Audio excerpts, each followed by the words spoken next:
The Golden Knights look to run the win streak to 5 games as they travel to meet the LA Kings, a team in disarray. Our preview and much, much more ahead on this edition of Locked On Golden Knights.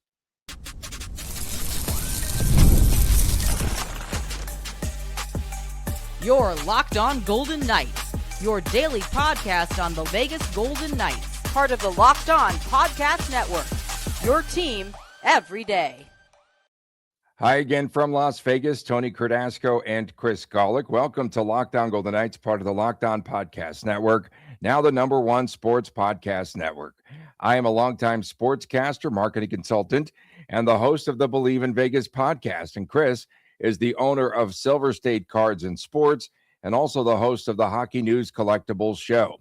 Coming up ahead on today's show, VGK meets the struggling Kings in Los Angeles tonight, the latest injury updates from Bruce Cassidy, and our locks, props, and chants for tonight's game. We are brought to you today by FanDuel.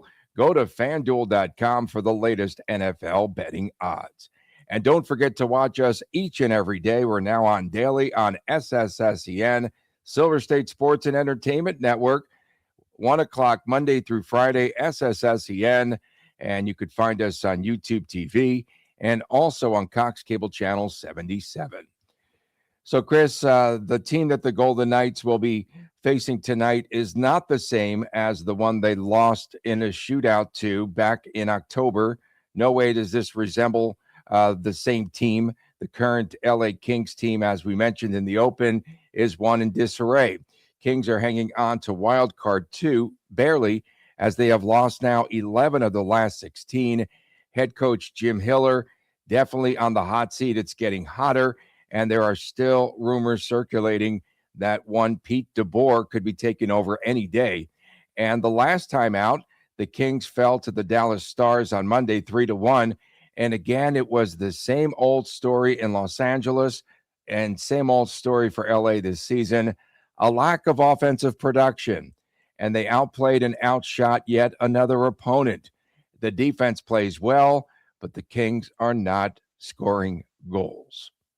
Defense plays well. You got Darcy Kuemper, a 905, Anton Forsberg, a 901 save percentage. So, yeah, I mean, the Golden Knights, as far as their path to victory this game is, don't let the goalies beat you. Might be that spot where you want to see 38 to 40 shots on goal and find a couple greasy ones, hit a couple sticks on the way in, hit a shin pad or something like that, and just kind of stick to the game, right? Kuemper, if Kuemper winds up going, or Forsberg, who's doing really well, but more or less Kuemper has a way of, making you question and second guess your scoring opportunities and things like that, and stifling you, if that's a good word to use. But the Golden Knights can really just stick to their game plan, commit for 60 minutes. They should be fine in this game. The odds suggest it'll be a close game. We'll hit that in the third segment, but this is a spot where, the Golden Knights feel like they're back right now. They feel like they're back. You see a game like this on the schedule, should be a pretty low-key victory for the Golden Knights, if that's the way to say that. Why would the LA Kings, they canceled practice yesterday. Why would they do so? You'd have to think there's talking about practice. I don't know.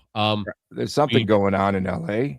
Heller? Yeah, I mean, right before we went on, you and I were chatting about this, and they're in disarray. The coach got the rub from the GM, I think, a couple of weeks ago, not looking to make a coaching change. That's not the cards or anything like that. That's the kiss of death. I joked when things were going bad for the Golden Knights about 2 weeks ago that if McCrimmon were to come out and say something about Cassidy, hey, he's our guy, blah, blah, blah, that's the first step to bad things happening within a couple of weeks. And that's the path the Kings are on. I think they're maybe waiting for Pete DeBoer to get out of the swimming pool right now and decide when he wants to go to SoCal. But, yeah, we'll see.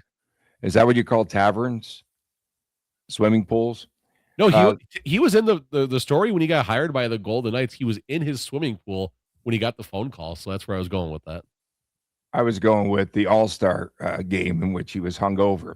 Oh, DeBoer's great. I had a drink with him. He's fun. He's fun. So the Kings not getting that scoring, as we mentioned, they went through the same problems that VGK encountered. They're going through right now. No complimentary and no depth scoring, and they're pretty much banged up too. So that's also factored in when you talk about this Kings team.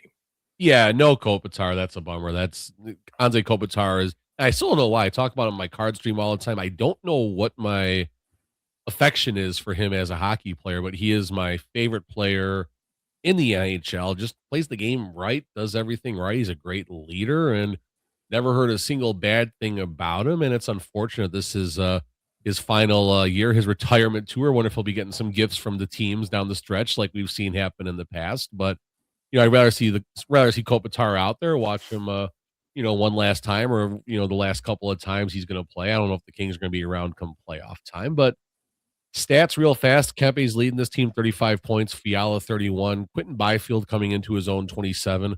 Corey friggin' Perry, 37 games, 10 goals, 13 assists.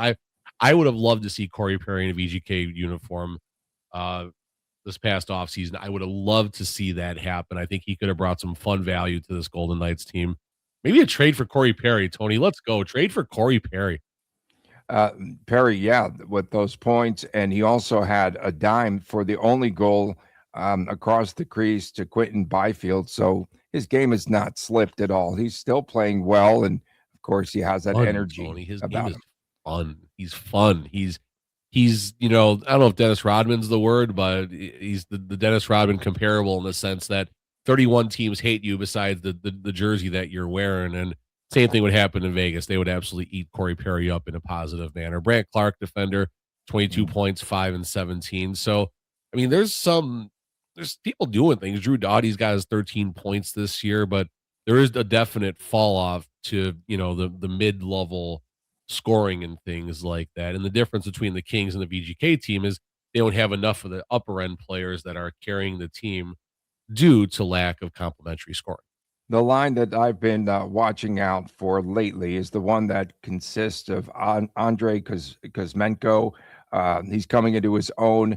Kevin Fiala, I think he's the second leading scorer, and Alex Turcotte. So that's the line to watch. Be on the lookout for tonight.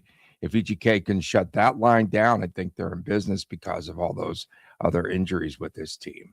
If I recall in the opener, Kuzmenko either had 1 or 2 goals and against the Golden Knights. Very, very quick, very fast, very incredibly deceptive with the puck. I had a hard time finding his way. He's been around the NHL already as a youngster, which you see from some players. I believe he's got the KHL background. So just trying to find his game, so to speak, and he might have found it with the LA Kings.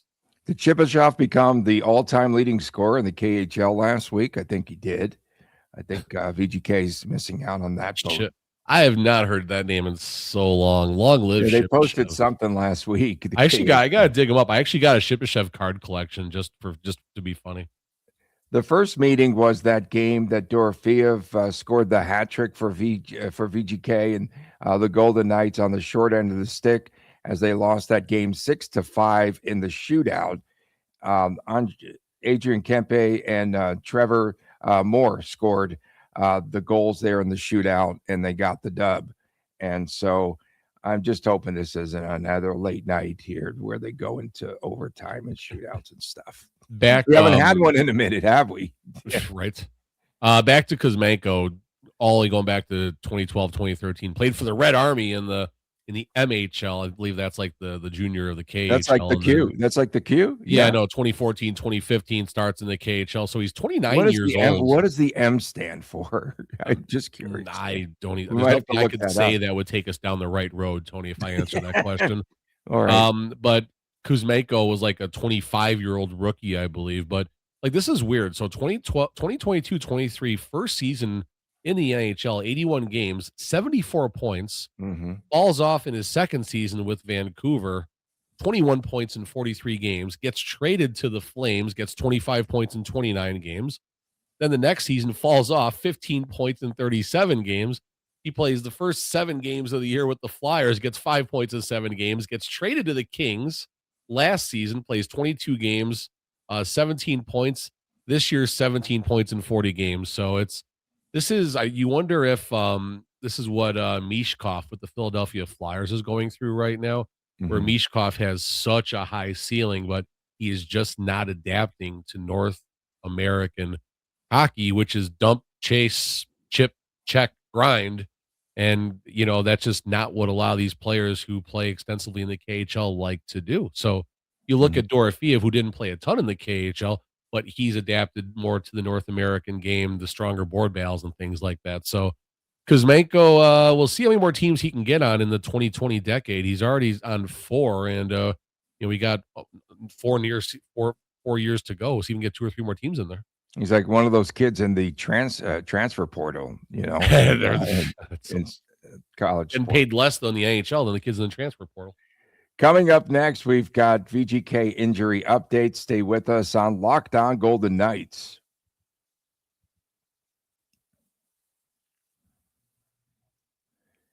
New year, big goals, and somehow even less time to cook. If you are trying to eat better, but you don't want to spend hours grocery shopping or meal prepping, Factor is the way to go. Factor gives you fully prepared meals designed by dietitians and crafted by chefs, and you can eat well without all of that work. Factor meals are made with quality functional ingredients, lean proteins, colorful veggies, whole foods, and healthy fats. No refined sugars, no artificial sweeteners, and no refined seed oils. Just real food. And it fits all your goals, whether you want to eat healthier, whether you want to manage calories or get more protein. And my favorite thing is the variety. There are over 100 rotating meals each and every week, including high protein, calorie smart, Mediterranean, and even GLP-1 support options. The meals are always fresh. They are not frozen, never frozen, and they're ready in about a couple of minutes. No prep and no stress. So head on over to factormeals.com/LockedOnNHL50off. Use that promo code LockedOnNHL50off, and you will receive 50% off of your first Factor box, plus free breakfast for 1 year. That's factormeals.com/LockedOnNHL50off. Go to LockedOnNHL50off. That is the code, and make healthy eating a lot easier with Factor. Welcome back to Spring Lake, Las Vegas. Tony Cardasco and Chris Gawlik. Man, it was pickleball yesterday around noon. Tony, it was great. What did you do? Where'd you go? Pickleball. That's yeah, about new. Noon. Homeschooling has its advantages, folks. We were out there at noon playing pickleball. It was great. I was up at Mount Charleston with a client, taking some photos. Yeah, it was great. Is it covered in snow and stuff, or? There's not a ton of snow. There's no snow anywhere, is there really? Okay. Like right wait now. To go sledding with family then, okay. And I just kept looking at the car temperature, and it was like at one point it's at 72. Like, you have one of those cars that actually tells the temperature? That's good. Yeah. So pretty nice. I was I was in a Jeep yesterday. That's the vehicle that they gave me to drive up there, and I had a lot of fun. So does your personal vehicle tell the temperature or no? Not correctly. You have to twist the dial. Do you have to press 2 buttons to program the radio station and hold it down? Make sure you got it. Not correctly. So it gives you the temperature of the asphalt, which was like 110 yesterday or something. I don't know. So we welcome you back here on Locked On Golden Knights. Tomorrow's the big game. I'm really fired up for the game. Toronto and VGK tomorrow. Watch it. But first, the Golden Knights. Yeah, there's a look-ahead factor perhaps tonight for the Golden Knights. We appreciate you tuning in. Thank you so much. And we have a new everydayer. Yes? Yes. Okay.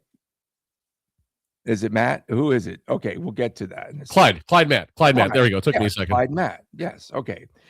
So Bruce Cassidy gives his injury update yesterday. Goalie Aiden Hill will be back Thursday in all likelihood.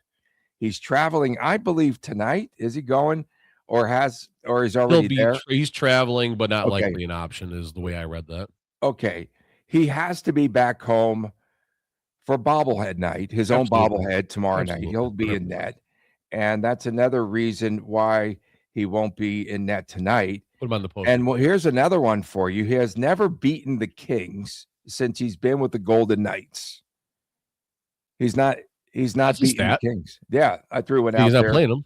That's local knowledge for you. So yesterday you had Hill and Schmiener or whatever they call him on the ice. So Aiden Hill, how much does How much punch does he give the Golden Knights when he does return? He'll be fine. I mean, it's not how much punch he gives, it's how long can he punch for. That's the bigger thing right now.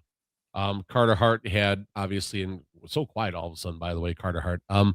But Carter Hart was okay early, tapered off at the end, unfortunate injury. We'll see what happens come early March and how the goaltending stable is going to play out. That's going to be another content churner for a while once Carter Hart comes back to health later in this season. But Aiden Hill started off the season not so hot, only 5 appearances, I think.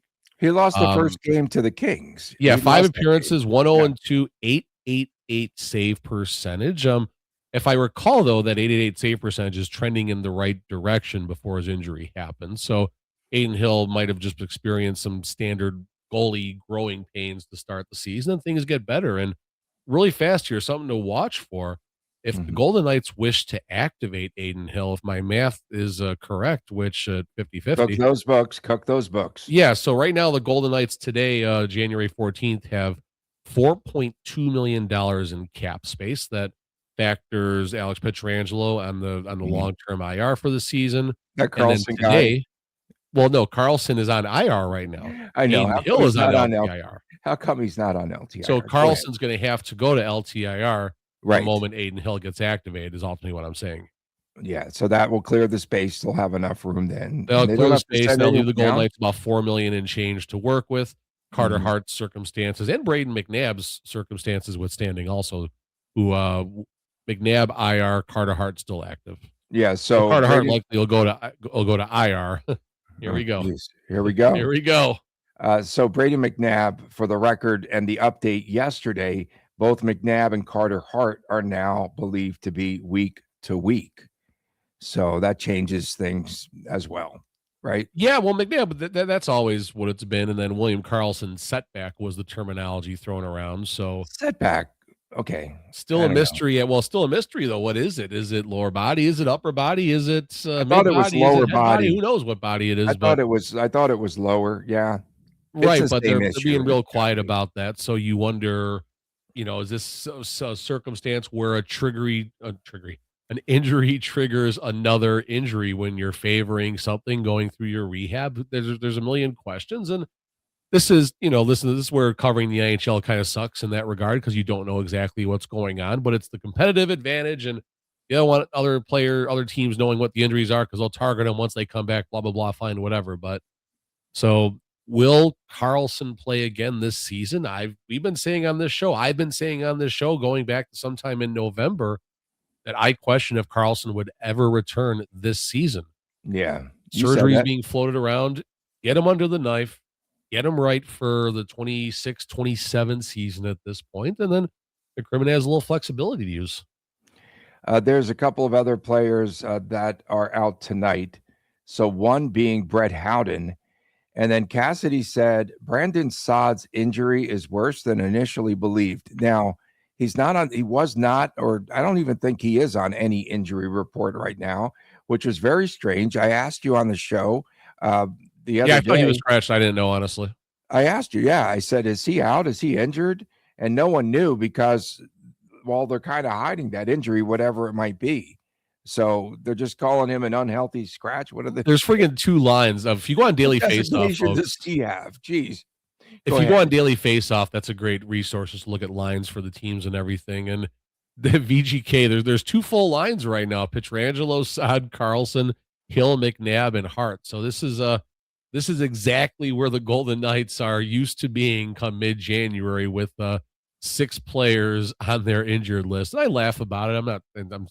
It's unfortunate they're injured, but we are used to this. We are used to this. And absolutely. And it's only January 14th. There's going to be more of this injury mayhem. And this is also, we're getting up against it here, but this is the dice. This is the game of craps that Kelly McCrimmon plays with an older VGK roster and signing players like Brandon Saad and Riley Smith in the offseason. And you just don't know how long these players can stay. Riley Smith has been, turning a corner, I think is a way to say it. Brandon Saad hasn't started the engine, and Alex just Holt's not younger, but if I can get a shot and take a dig there, right. that's a questionable Alex Holtz, that guy's extension still on right the there. team. So yeah. He's still on the roster. Okay, Oh, that's he's on the hard to second believe. line, I think, tonight, I Tony. He's know, gonna be I great. know, I know. He's gonna be Absolutely. great. Oh, third line Oh, with Hurdle with the oh, leading score. This is why Hurdle's doing so Hurdle. well. Holtz takes all the attention away from him, and Keegan Kolesar too. So Hurdle That's has all that ice to work with. that's good, of course. And then as players return, we're going to have these chemistry issues. Stay tuned for that. And stay Mars is tuned. center. They're fun. Coming up next, locks, props, and chance for tonight's game in LA. Stay with us on Locked On Golden Knights. New year, new systems. This is the time when a lot of us look at the messier parts of how we run our business and think there has to be a better way. And there is. Streamlining your communications is one of the quickest upgrades that you can make. That's why today's episode is brought to you by Quo, spelled Quo, the smarter way to run your business communications, because when your team is reachable, organized, and communicating in one place, you are not just working cleaner, you are creating more opportunities to connect with your customers. And I love how simple Quo is. It makes everything a lot more seamless. Your whole team can call and text from one shared business number, so nothing ever gets missed. Everyone sees the full conversation thread, which makes replies faster and more personal. And Quo's smart AI tools automatically log calls, summarize conversations, and highlight the next steps so details never, ever slip through the cracks. It's no surprise that Quo is the #1 rated business phone system on G2, trusted by more than 90,000 businesses, from solo operators to growing teams. Make this year where no opportunity and no customer slips away. Try Quo for free, plus get 20% off of your first 6 months when you go to quo.com/LockedOnNHL. Again, that's Quo, QUO.com/LockedOnNHL. Quo, no missed calls, no missed customers. Welcome back on Locked On Golden Knights from Las Vegas. Tony Cardasco and Chris Gawlik. We appreciate you making us your first listen. Thanks again to our latest member of our Everydayer Club, and that is Clyde Matt, who sent me a really nice article. And it was liked by, my response was liked by Jack Eichel. It wasn't Jack Eichel. Yeah, absolutely. It was Jack Eichel, definitely. Go to lockedonpodcast.com/everydayer. I texted that to you. This is one of my gifts. Look at this little coffee cup with the like pancakes. Coffee. That's pancakes on top. Yeah, pancakes on top. I Syrup like that. over Does the it smell like pancakes? No, not anymore. I'd be licking the syrup off of that cup right now if I were there. Of course, we appreciate you tuning in. Please subscribe to our Locked On Golden Knights YouTube channel and check us out daily on SSSEN. That is Cox Cable Channel 77 and on YouTube TV. So tonight is Dodgers night in Los Angeles as they honor the world champions. It will be a Dodger night. Maybe someone actually show up to the game then. For whoever's in net for the Kings, probably Darcy Kuemper. VGK has been putting a lot of shots on goal. You said 30 to 40. So let's see, 31 against Connor Hellebuck, 26 on Jet Greaves, 24, they didn't need very many on Jordan Binnington, 31 on Askarov of the Sharks. Pretty good volume, but good shots, especially around the blue paint area. Yeah, I mean, listen, game like this, just keep firing away. You got two good goaltenders, likely Darcy Kuemper going in there. Just go for the greasy goals and just kind of see where things go. Looking at the Kings game logs here. Lost 3-1 to the Stars, then a 4-3 shootout loss to the Kings, 5-1 to the Jets, lost in overtime to the Sharks. The Jets, yeah. So there's definite potential for a track meet to kind of break out in a game like this. So a couple things that I do like tonight. Number one, the goal Knights are -118, Kings are -102. So books are saying we got a close game coming. I don't necessarily agree. You don't? I don't think so. You got 5.5 for the over-under. The over is -122. I'm actually contemplating firing a few bucks on that. I think you got a lot of goals potentially tonight, starting with Lindbaum in net for the Golden Knights, and the Golden Knights are scoring goals. So if there's one prop I'd key, it would be that. And then my Why do you think chance, it's here we go. Lindbaum? Why would Lindbaum be in that tonight? Oh, not Lindbaum. I'm sorry. Why did I say Lindbaum? I said Yeah, Schmidt. I'm sorry. Akira I said Schmiener. Schmidt. I Schmiener, blanked out there. That's my bad. Okay. That's It's all my good. bad. Well, maybe Lindbaum will be in that, and then my bell definitely He come will in. 'Cause, be. I mean, He will Schmieder got because they're pulled. going to pull him. You think they'll Yeah, pull him? no, Every that's time we my say bad on that, that. they're I going to still pull think the game him. goes over. I don't care. Okay. Four-way prop here. Here we go for my chance. Golden Knights to win the game in 60 minutes. So basically, Golden Knights have to win without overtime or a shootout. And then let's go with the big dogs to each get a couple of points. Eichel, Stone, and Marner each get 2 points or greater. And that'll pay 10-1, so 5 gets you 53 and change. You and I are going in absolute opposite directions in this one. The Kings have played the lowest scoring games in the NHL. This isn't your daddy's or whomever, some relatives, LA Kings team. They are averaging a shade under 5 goals per game combined with their opponents. So I'm going with the under. You and I vastly disagree on this one. I'm going 3-1 VGK. VGK trailed in the first meeting by 2. They led by 2. They blew that lead eventually, and then they lost in the shootout. I look for a pretty even Stevens game tonight. I think Braden Bowman scores a goal for VGK, and I'm going to go with Riley Smith. It's going to be, as they might say in the game, greasy, and I like the under at 3-1 VGK. I can't believe I can't put faith into this Kings offense because they're not scoring a ton of goals. And then if it comes down to special teams, Chris, this is a Kings team that has only 22 power play goals, which ranks them 28th in the league. So if it comes down to special teams, I don't think they will win. And then something else to keep an eye on, they should have a prop, more penalty minutes. So, okay, so you've got Lazan for VGK, and Adrian Kempe has the second most penalty minutes in the NHL. Who would you take? More penalty minutes, plus or minus a second? Any team with Lozon on it is the bet. And the other bet is will Gawlik wear his shirt inside out on Locked On VGK? I like that, but why yes. did you have to tell us that? Like, I just realized that I'm looking. I'm like, attention oh to crap! Here, I wasn't paying attention when you talk, like most of the listeners. So that did do something. But so all right. So for me, 5-2 Golden Knights, Stone and Marner. I think will carry the mail tonight. Okay, so you're taking the over. I'm taking the under. Something else for fans to check out, though. I don't know if VGK fans received word, but I found out this little nugget recently. Preseason game, the Empire Classic will be played in Ontario preseason. Kings and Golden Knights, September the 19th. Like where the Ontario Reign play, it's pretty cool. Yeah, so they're going to be playing each other down there. So I think tickets are on sale soon. So if VGK fans want to make that trip, they can do so. Thank you so much for making Locked On Golden Knights your first listen of the day. I'm really surprised that Gawlik said nothing about this shirt. And thank you for making Locked On your number one sports podcasting network. If you never miss an episode, it's time to make it official. Go to Locked On Everydayer Club. Tony Cardasco and Chris Gawlik. See you tomorrow right here.